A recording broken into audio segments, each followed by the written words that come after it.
Good morning, friends. I'm going to talk about the book Negotiating the Non-Negotiable: How to Resolve Your Most Emotionally Charged Conflicts by Daniel Shapiro. So, what is this book about? Sometimes something comes into the play when emotions come into conflict.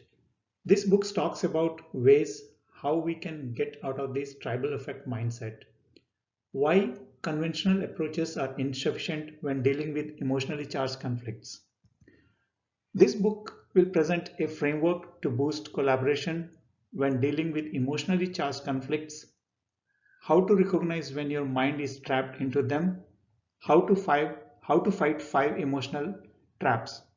Once you become aware of these forces, how to counteract with them.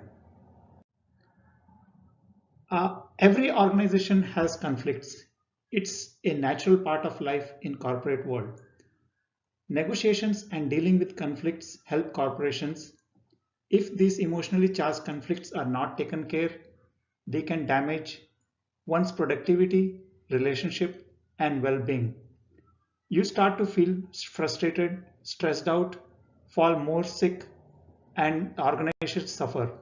A single conflict can easily cost hundreds of thousands of dollars for an organization. So, what are the three different ways usually we deal with conflicts? The first one is we fight. You argue, I argue, and this goes nowhere but just downwards. We spiral in a conflict. The second one is to avoid it altogether. We walk away does not let the negative emotions go away. The conflict still stays there. And the third one is standard approach. Even if you are talking, this emotional problem is still there underneath. So how to deal with these conflicts? They have nothing to do with one's behavior. Everything is in the mindset. Everything is to do with your mind. Even if you are close friends and when you are in charge, conflict, it becomes me versus you, us, our division versus theirs. And this is the biggest mindset problem. Shapiro talks about something called tribes effect in his book.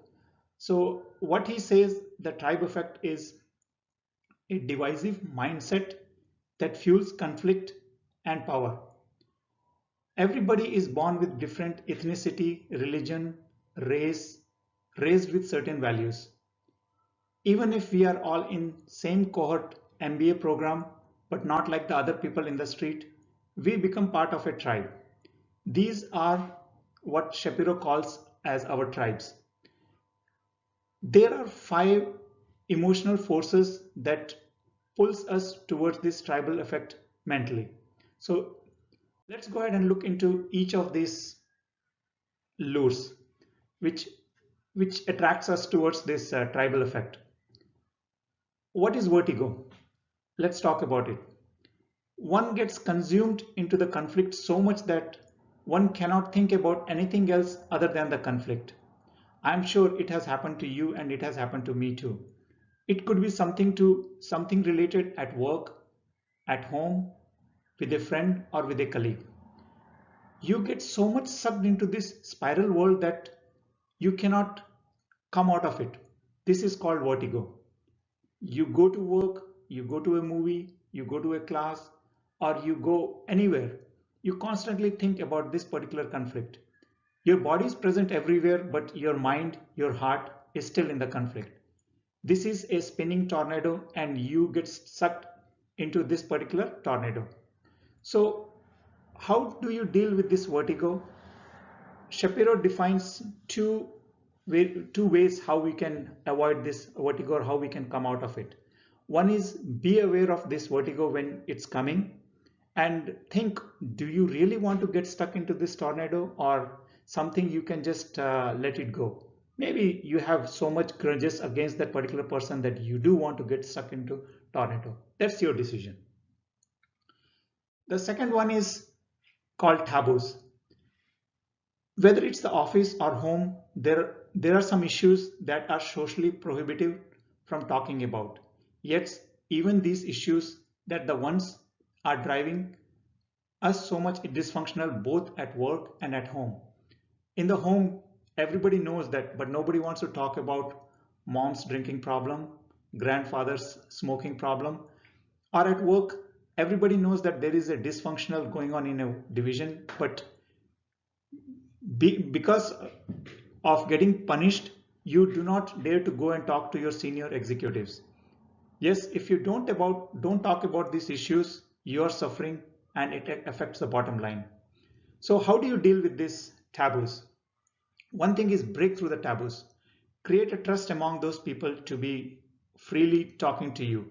If the members are not ready to talk to them, then have a private session, explain them, get them into trust, and then start building the rapport.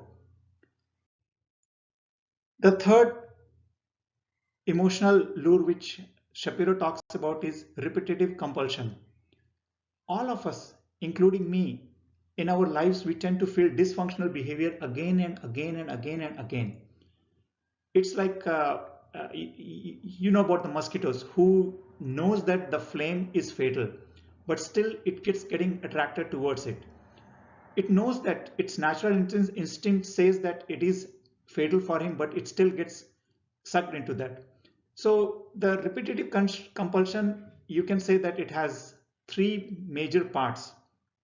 The first part is something that triggers this particular repetitive compulsion or your dysfunctional behavior. Then you start into this cycle of discord, which is called cycle of discord. And you say this, they say that, you do this, they do that.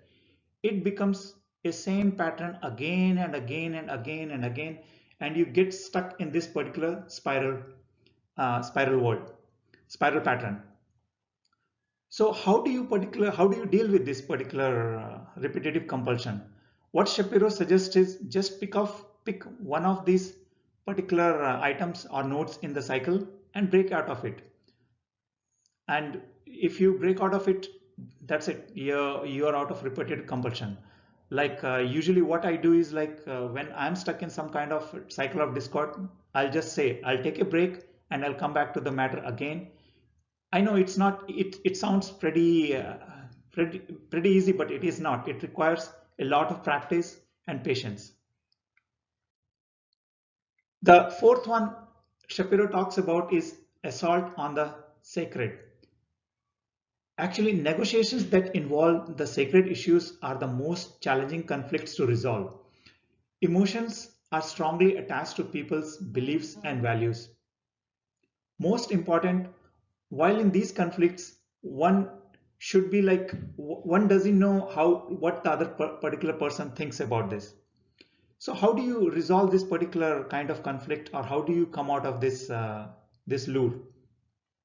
What Shapiro says is like, you should be appreciative of other parties' beliefs and values.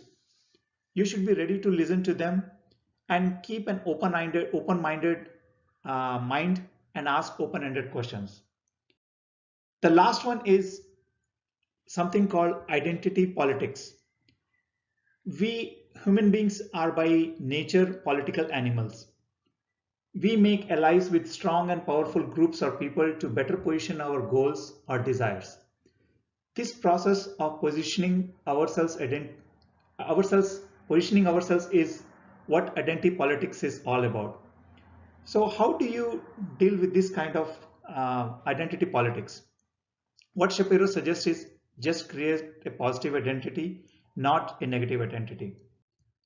So in summary, let's go over what we learned today. Was like one thing is, first one is break away from the vertigo. Don't let the tornado get to you. Recognize the taboos and talk to them. Recognize what your repetitive compulsions are and make a decision whether you really want to go there. Appreciate what other side holds. Don't appreciate it. Finally, don't be like our current president.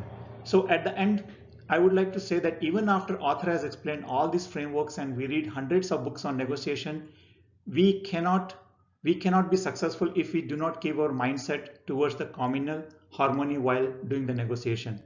So let's shift the dynamic during our next conflict to us facing the same conflict and no longer be you versus me. So at the end, I would like to say our emotions will always lure us towards the tribal effect, but let's resist them. And let's practice this so-called Go ahead and practice them. Thank you all for watching this presentation.